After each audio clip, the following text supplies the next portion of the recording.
আসসালামু আলাইকুম। আমি যশোরের এই যে মাহফিল নিয়ে আজহার সাহেবকে নিয়ে দুইটা কথা হয়েছে আর কি, তাই একটু বলি আমি।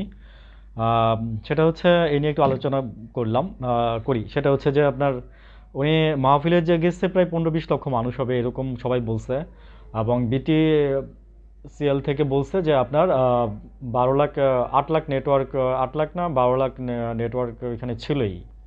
8 লাখই মনে হয় বলছিল। আচ্ছা, এনিওয়েজ, তো সব মিলে 15-20 লাখ মানুষ ওইখানে হয়েছে, কিন্তু ওইখানে আপনার নিষেধ ছিল আপনার কালো পতাকা ওড়ানো, এবং এই কালো পতাকার মধ্যে আপনার আরবিতে লেখা ISSR এর এই তো বিভিন্ন কথা বা বাণী।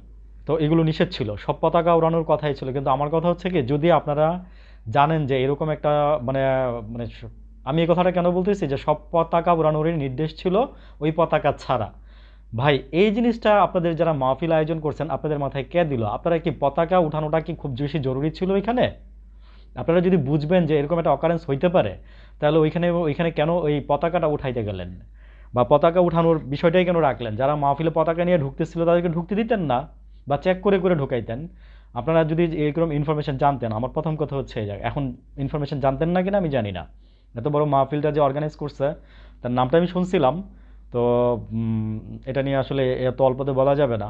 তো এনিওয়েজ, আমি এর পরের কথায় আসি। ওই মাহফিলে উনি আপনার একটা বক্তব্য দিচ্ছে।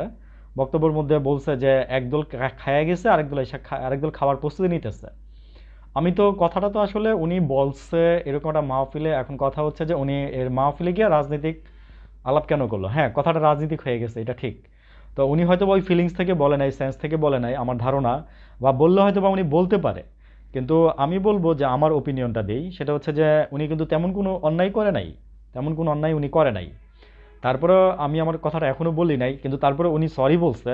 আজকে আমি শুনছি একজনের বাই দ্য মাউথ শুনছি। তো আমি নিউজ দেখি নাই।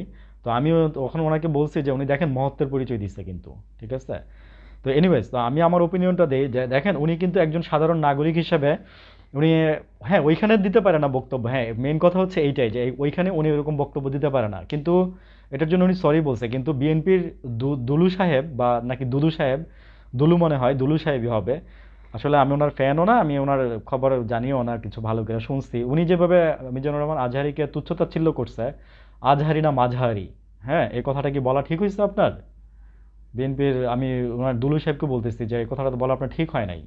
ঠিক আছে? উনি অ্যাটলিস্ট আপনার কি বলবো যে মানে উনি কিন্তু বাংলাদেশের খুবই জনপ্রিয় এবং তরুণদের অনেকের আইকন। ঠিক আছে? ওকে, থ্যাংক ইউ। বুঝার কিছু থাকলে বুঝছেন। আল্লাহ হাফিজ, আসসালামু আলাইকুম।